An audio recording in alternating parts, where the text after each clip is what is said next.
warahmatullahi wabarakatuh. Bertemu lagi dengan saya Sri Wahyuningsih SPD dalam channel Sri Wahyuningsih Guru Official. Kali ini saya akan membahas soal tryout P3K SIM PKB Kemdikbud 2021. Soal yang pertama itu sebetulnya soal nomor 12 ya. Ilmu pengetahuan terapan adalah ilmu pengetahuan yang memiliki tujuan untuk menggunakan sekaligus menerapkan ilmu pengetahuan tersebut pada masyarakat untuk membantu mengatasi berbagai permasalahan yang dihadapi. Ilmu pengetahuan dijadikan sebagai sarana untuk memudahkan manusia dalam memenuhi segala kebutuhan hidupnya. Berdasarkan kondisi tersebut, maka A. Pengetahuan yang diperlukan dari lingkungan, B. Pengetahuan yang melekat pada diri manusia, C. Produksi barang dengan menggunakan tenaga mesin, D. Pengetahuan yang disusun secara sistematis, dan E. Ilmu pengetahuan terapan untuk menghasilkan alat. Jawabannya adalah E. Kita lanjut nomor berikutnya, nomor 2. Sebagai warga negara Indonesia, kita sudah tidak asing lagi dengan slogan Bhinneka Tunggal Ika. Slogan yang merupakan prinsip dan pandangan hidup negara kita terhadap kemajemukan suku-suku yang ada di dalamnya.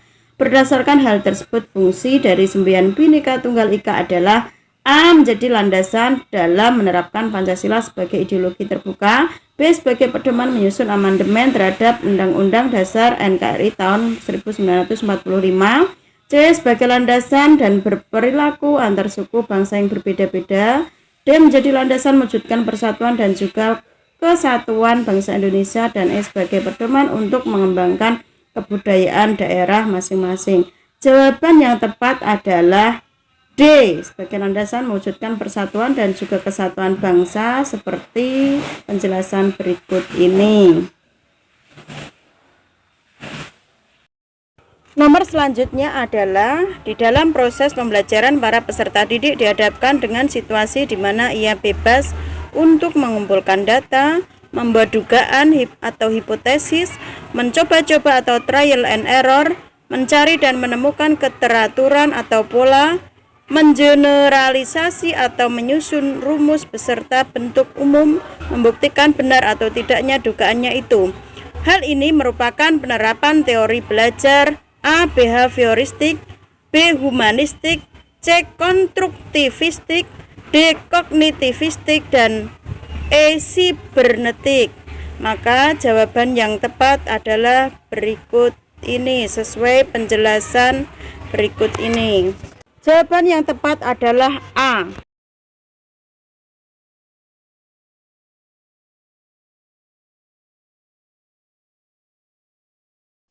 Soal berikutnya mengenai puisi. Bacalah puisi di bawah ini. Jalan-jalan ke pasar baru, jangan lupa beli celana. Kalau punya teman baru, jangan lupa teman yang lama. Puisi tersebut berbentuk A. Gurindam, B. Syair, C. Seloka, D. Pantun, dan E. Bidai. Jawaban yang tepat adalah D, yaitu merupakan pantun. Untuk pembahasannya, pantun termasuk adalah jenis puisi lama. Kita lanjut Bapak Ibu. Teori belajar yang mengutamakan perubahan tingkah laku pada individu yang belajar dengan mengutamakan hubungan stimulus dan respon merupakan teori belajar A. Konstruktivistik, B. Behavioristik, C. Humanistik, D. Kognitivistik, dan E. Rekonstruktivistik. Jawaban yang tepat adalah B. Behavioristik seperti penjelasan berikut ini.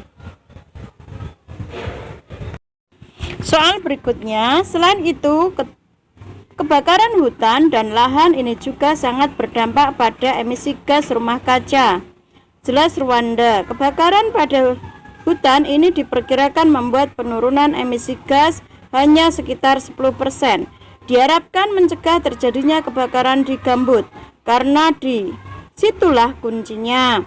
Kebakaran tahun ini juga tidak dipertanyakan pada waktu KTT sebab tertutup oleh kebakaran di Amazon dan Australia.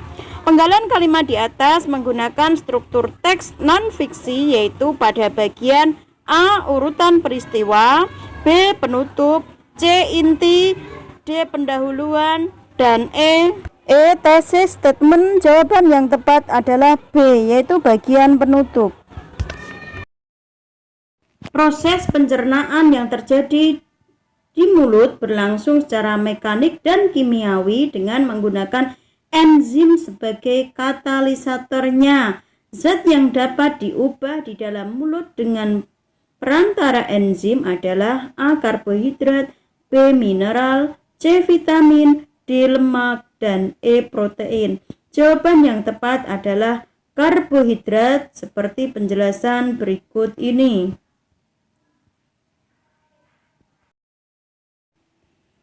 Manakah soal berikut yang paling tepat untuk stimulus berikut ini? Yaitu ada gambar orang-orang yang sedang naik arum jeram.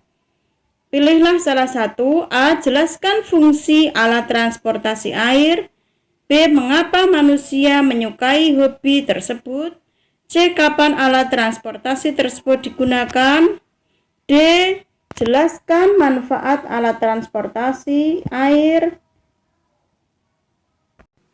E. Sebutkan alat transportasi air. Saya kira pilihan A dan D yaitu sama, menanyakan fungsi dan manfaat.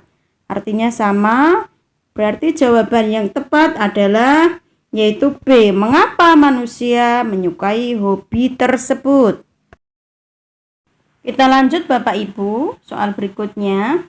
Pada tanggal 7 Februari tahun 2021, Sita, Dita, dan Putri pergi les menyanyi bersama-sama. Jika Sita pergi les menyanyi setiap 3 hari sekali, Rina setiap 4 hari sekali, dan Putri 5 hari sekali, maka mereka akan pergi les menyanyi secara bersama-sama lagi pada tanggal A. 2 April, B. 1 April, C. 3 April, D. 30 April, dan E. 31 April. Maka akan saya jelaskan untuk uraian atau penjelasan secara matematisnya berikut ini ya.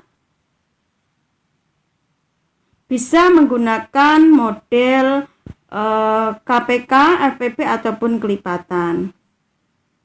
Yang tepat adalah 8 April. Jadi tidak ada jawabannya di situ. Bonus. Puisi berikut yang termasuk syair adalah A. Mata air di dalam kolam, ku cari teka-teki alam. Di awan-awan kian kemari, di situ juga jawabku cari. B.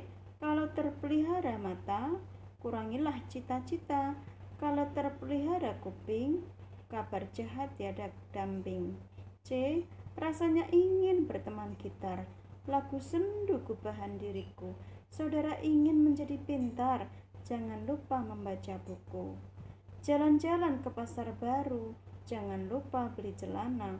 Kalau punya teman baru, jangan lupa teman lama. E. Wajah yang manis pucat berseri, laksana bulan bersiari, berjalan tunduk memikirkan diri. Jawaban yang tepat adalah E. Demikian Bapak Ibu materi atau soal yang dapat saya sampaikan. Semoga bermanfaat untuk Bapak Ibu sekalian. Semoga Bapak Ibu dapat lolos pejuang NIP P3K pada tahun ini. Terima kasih atas perhatiannya. Mohon maaf atas segala kesalahan kekurangan. Wassalamualaikum warahmatullahi wabarakatuh. Jangan lupa like, subscribe, dan share.